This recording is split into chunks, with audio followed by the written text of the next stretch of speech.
Everyone's heard of the Rainbow Mountains in Peru, but did you know that China has them too? There are few landscapes on the planet that appear otherworldly, but the vibrant, multicolored ridges of Zhangye Danxia are undeniably one of them. Widely known as the Rainbow Mountains of China, this bucket list wonder looks more like brushstrokes painted on the earth than colored streaks formed completely by nature.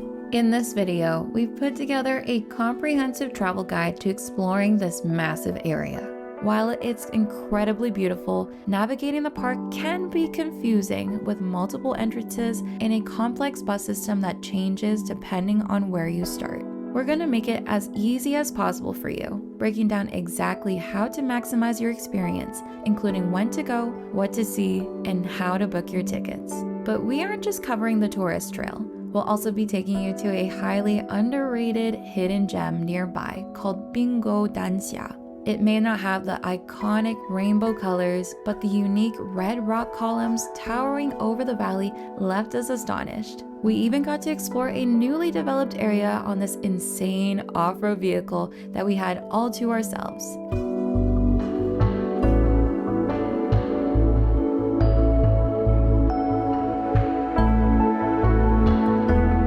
Getting to the geopark is relatively straightforward. Almost everyone will stay in the main city of Zhangye itself and take the 30-minute taxi ride over to the entrance. There are accommodations closer to the park, but they lack the infrastructure of a major city. We personally stayed at the Quality Hotel, which was a short 8-minute walk from the train station, since getting to the city by high-speed rail is by far the most convenient. By 5:30 a.m., we called a taxi through Didi, China's rideshare app, which by the way we talk about in our full China travel guide, so check that out if you haven't already. The National Geopark does have 3 entrances, but almost everyone will go through the north or west gate. We opted to enter through the north gate because it's closer when coming from the city, but there's another reason why, which we'll share later. Good morning, guys. It is currently about 6 o'clock in the morning. Lauren is a little bit groggy, very tired. The sun is not yet up, but we are very excited to explore the Zhangye Danxia Mountains.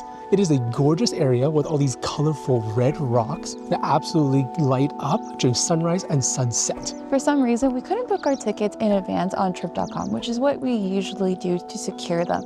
This spot right here doesn't allow for that to happen, so you actually have to buy tickets in person for foreigners specifically. But the thing is, they actually secure enough tickets for foreigners, so you never really have to worry about getting them in advance. The ticket office should open right at 6 o'clock. The tickets cost 118 yuan per person, so it's quite reasonable. That is your entrance fee plus the sightseeing bus that you'll take to get to the different platforms once you're inside.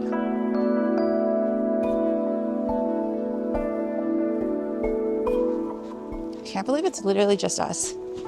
There's literally nobody here right now, and that is my favorite thing. Honestly, it's my favorite thing. Here in China, getting anything to yourself is next to impossible. As we hop on the bus headed for our first stop, this is a good time to explain the bus system. In the geopark, the buses run on a one-way loop, so make sure to visit a spot in its entirety before moving on. There are 4 main platforms that you'll visit, with the last one being the most beautiful if you're entering through the north gate, which is probably why this entry point is technically the most popular. If you enter through any of the other gates, you'll still visit every location in the same order, but your start and end point will change depending on the gate. Here's where it got tricky for us. The best sunrise spot when entering through the north gate is actually the second viewing platform. And as we mentioned, due to the one-way loop, you'll see that at the end, we actually had to do the entire loop again to visit the first spot that we missed, costing us quite a bit of time. But with that said, it's time to enjoy sunrise at the colorful Cloud Sea Terrace.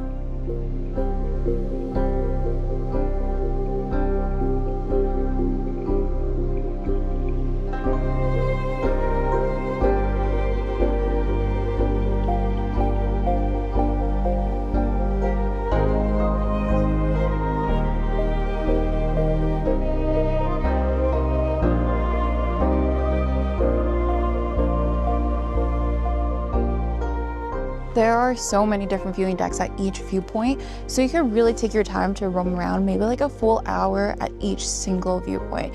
And we're at the very top right now, and some of these rocks look really interesting. The way that they're curved There are some over there. You can see perfect ridgelines that kind of look like a roller coaster, and they look like Oreos dipped in milk to me, like vertically. Oh yeah, vertically like that? Yeah, I can see what you're talking about. Yeah, I see that. Yeah. The colors here are really nice though. I think this area is, the more official name is the Zhangye Danxia, which essentially means, Zhangye means 7 colors.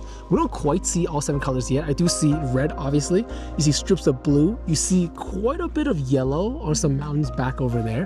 Definitely not 7 colors, but I think in one of the other platforms, you get to see the colors a lot more.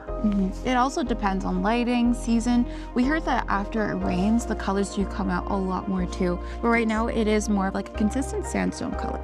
Yeah, so apparently the ranking kind of goes, the best time to see it is sunrise, sunset, after it rains, and then you have clear blue skies. And then the worst of all, obviously, is when it's cloudy, just because then the colors don't pop out as much.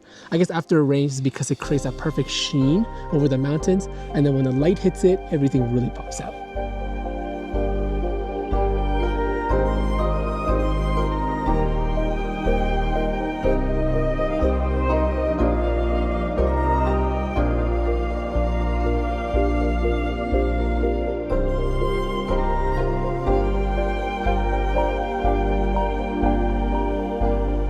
We made it over to our third viewing platform, but they just restained the wood that's here. And I think the reason they did it now is because there's a big Chinese holiday coming up. So they want to make sure everything was perfect for the huge crowds that are about to come in. But that also means here, the fumes are insane. It is so bad to bring this in and it's so slippery. So I think we just took some quick photos, some quick clips, but we're gonna head off over to the next spot. We can't stay here any longer.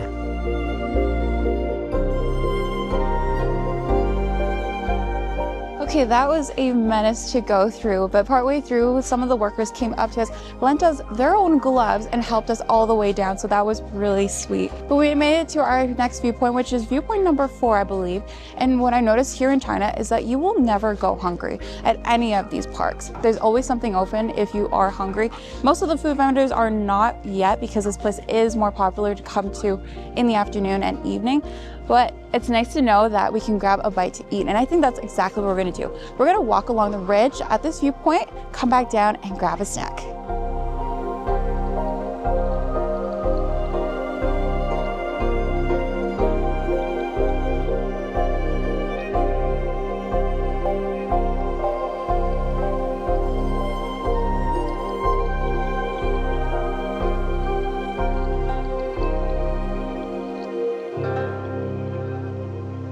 This is technically the last official stop if you were to go through the North Gate. Now, of course, with us, we didn't do that. We skipped the very first one in order to catch sunrise, so we will go back there later. But this for sure is their hero platform. It gives you a full unobstructed 360-degree view of the surrounding red mountains. And over here, if you look, the colors are so much more vibrant. The red really pops out. You have the shades of blue, yellow, green tones. This right here is so beautiful, and this is also the best spot for sunset. So if you're coming here in the evening, especially during the summer, make sure to have platform number 4 as your final stop.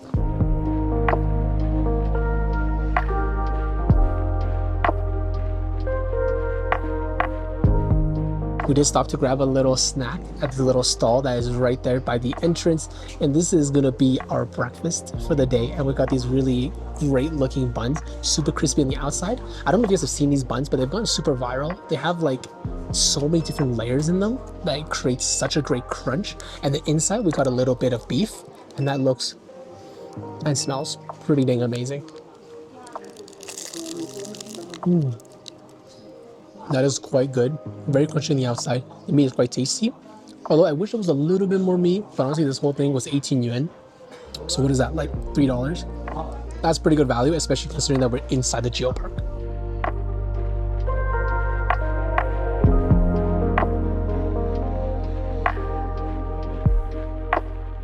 We didn't realize it would be quite the hassle to have skipped viewpoint 2 in the morning and then tack it on at the tail end of our time here, because we had to take the bus back to the North Gate, hop on another bus to take us here, and then after this, we're gonna have to loop all the way around back to the North Gate. But with that said, I still think it was worth for us to come here and see it for ourselves, because the mountains do look super red. I think it's still worth it. We're gonna walk along the ridge, because we actually can do that here, and then we're gonna wrap up our time here.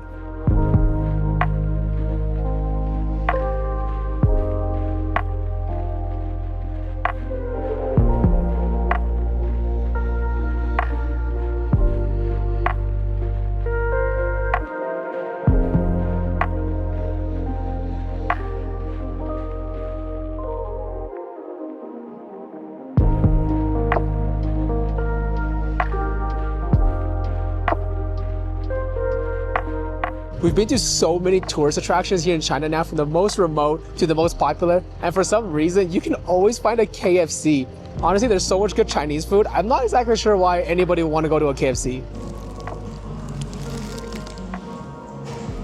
We just finished up at that scenic area, and then we also grabbed a cup of coffee, which was very much needed.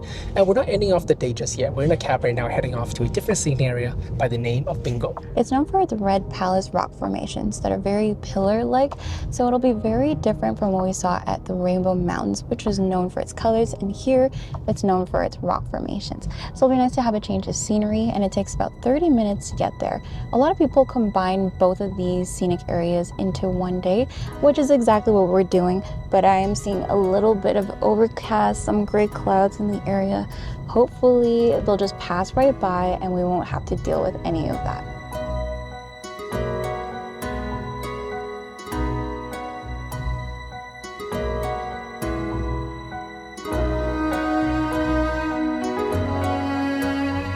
So we've secured our tickets for the scenic area, and there are actually two different routes. We thought there was just one. There's an upper portion as well as a lower portion. We decided to opt to do the entire thing, which did come out to 158 yuan per person.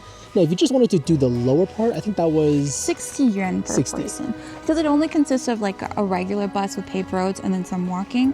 Altogether, it was 2.5 hours.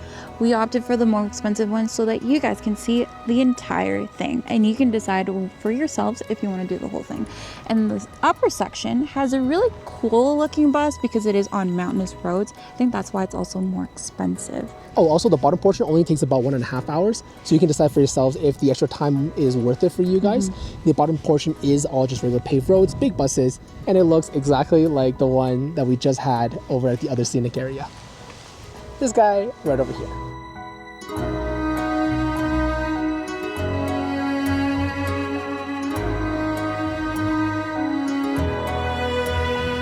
Dude, I can't believe it's literally just the two of us on this entire bus. They said that Binggou is significantly fewer people, so yeah, 100%, that is right. I'm not Just the two of complaining. us. And you know, views look amazing on the drive-in, so kind of enjoying it. We're going on this mountain road. It is bumpy, very bumpy, but it's nice.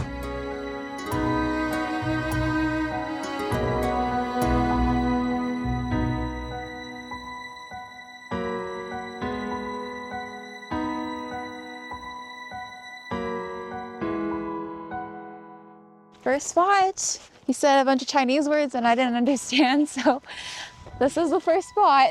You have the map in your hand, you should check. Oh, yeah. It says the Glazed Palace. Glazed Palace? The Glazed Palace. Glazed Palace. Oh, I Yeah. gotta see it, look. If you Yeah, look over there, it kind of looks like castle walls. that's exactly what this area is all about, right? It's supposed to Whoa. look very fortressy with the way that the rocks are. I can see that. Okay, I get it.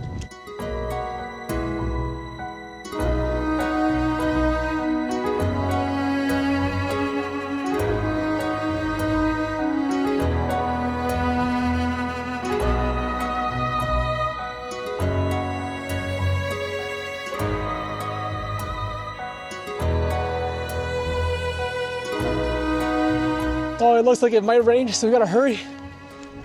We gotta hurry.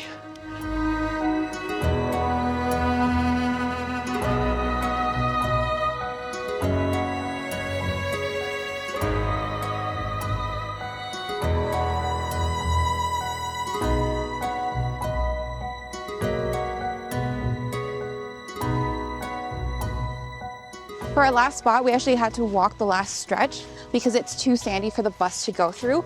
And it looks like an old stream used to pass through here. Yeah, it really does. But so far though, I'll be fully honest, I don't know if this upper route is 100% worth it because there's just not that many spots to see. And it seems like the lower bowl seems to be a little bit more, I guess. Based on the map, based on that. We're not there yet. At the end, we'll give you guys a verdict as to what is worth it and what is not. It still looks beautiful. Yeah. It's just a pretty big price tag difference when you do the whole thing.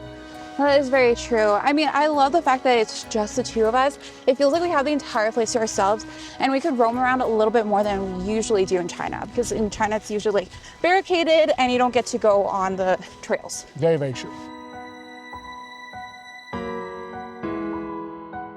With the upper bowl complete, we turned around and went back to the pickup point in order to catch the regular bus that would take us to the lower bowl. Have you kind of noticed that in China, they often have these like really weird but interesting structures in these like natural looking places? I don't even know what it is. Doesn't even make sense to me. We've made it over to the lower section of the Geopark, and the bus drops you off at Service Area 1. And from here, you can begin your hike to a lot of different attractions. And of course, it's China, so that means every single hike is well-built stairs. It's very, very easy to walk around. And from here, you can see a lot of different attractions. You're much, much closer to the rock formations as you did when we're in the upper section. So far though, they don't look as impressive necessarily as the upper section, but it is just so cool how close you can get to it. Like, look at this. Sitting right beside me, completely towering over me, bright red rocks. And of course, because it is cloudy, it's not as vibrant as it could be. Can you imagine this place on a clear day? So there's the camel. It's so small in comparison to what I thought it was gonna be. Look at it on the map. Doesn't it look like it was gonna be a big thing? No, it's so tiny. Is it actually that important that they have to gate it? Oh, I think people would climb it. No way. Yeah, that's why it says do not climb over fence. People did it already, that's why.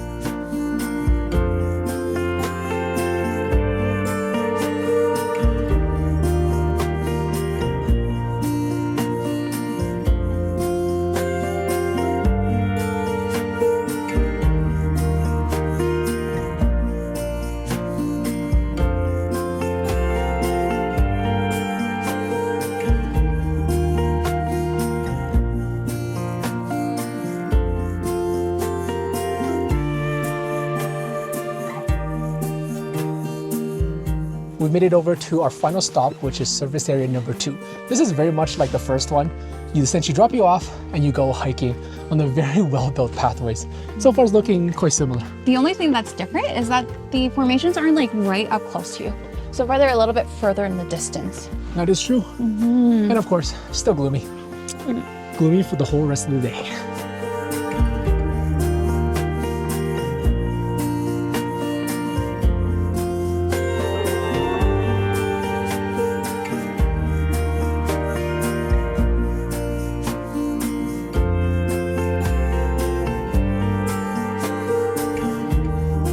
With the rain rolling in, it's time for us to leave Zhangye behind. Our visit was brief, but getting to witness the colorful rainbow mountains of Zhangye Danxia and the striking red cliffs and columns of Binggou Danxia was unforgettable. Every step of the way, China's shown us just how diverse its landscapes are, and we can't wait to see what the next province has in store. We'll catch you guys on our next adventure.